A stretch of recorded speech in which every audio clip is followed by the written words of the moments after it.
The Skopje airport terminal hummed with the clinical sterility of a space between worlds.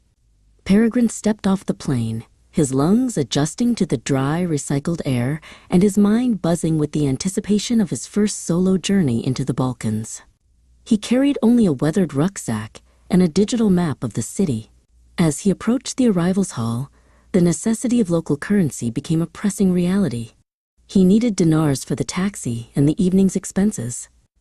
A brightly lit currency exchange booth stood like an official sentinel near the exit, its neon signs promising convenience to the weary. Peregrine approached the booth, where Dragana sat behind a thick pane of reinforced glass. Her movements were mechanical, a testament to 1,000 identical interactions. He pulled a crisp €100 note from his wallet and slid it through the narrow transaction slot. "Exchange, please," he requested, his voice steady. He had monitored the market rates during his layover.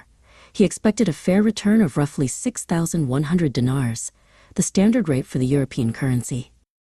Dragana processed the transaction with a cold, practiced efficiency.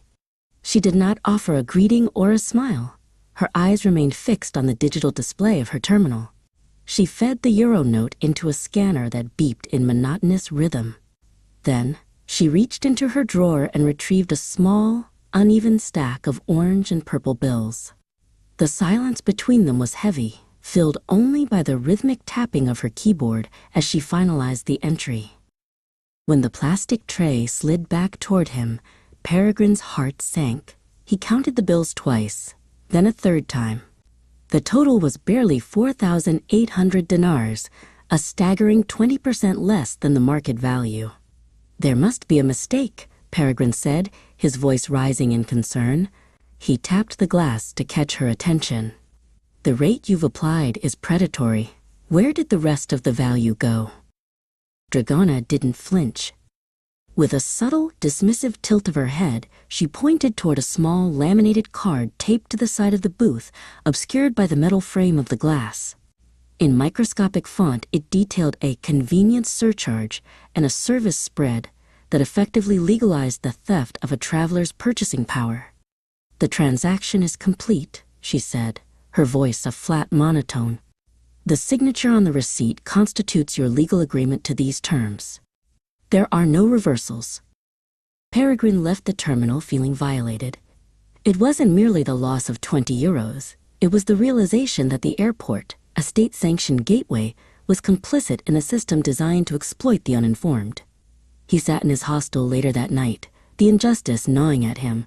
He drafted a formal, articulate complaint to TAV, the corporation managing the airport, demanding an explanation for why they allowed such deceptive practices to flourish under their roof. The response arrived 2 days later, signed by a representative named Branko. It was a masterpiece of corporate evasion.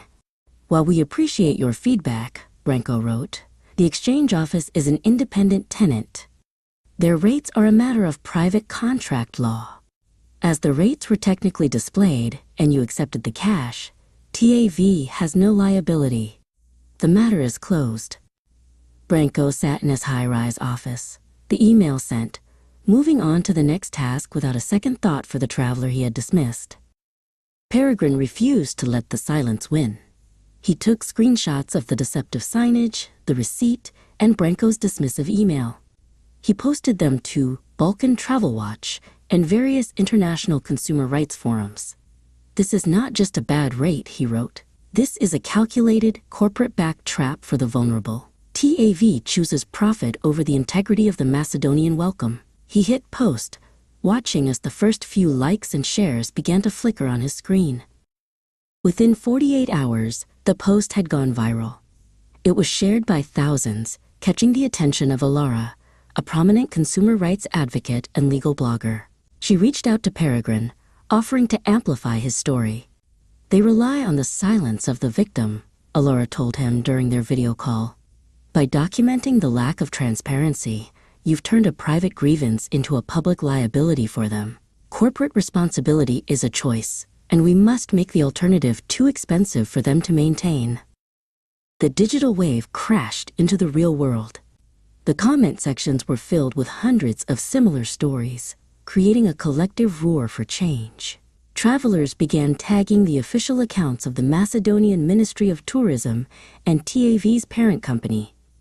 The conversation shifted from a simple exchange error to a broader debate on the moral obligations of international corporations to protect their customers from predatory third-party vendors. Peregrine watched as the shared count climbed into the tens of thousands. On the day of his departure, Peregrine returned to the airport. He saw a young traveler named Luca standing before the exchange booth, hesitating. Peregrine stepped forward. "I recognize that look," Peregrine said softly. "Check the forums. The rates here are a trap." Luca pulled out his phone, saw the viral post Peregrine had authored, and blinked in surprise. "I just read about this 10 minutes ago," Luca said, stepping away from the counter. "Thank you for the warning. I'll wait for an ATM." As Peregrine waited at his gate, he realized that while the money was gone, the power had shifted. He had learned that in a world of complex legalities and corporate shields, the most potent weapon is the truth shared widely. A single voice can be ignored, but a connected community creates a standard of accountability that no service spread can hide. He looked out at the runway, knowing he had left the city a little more transparent than he found it.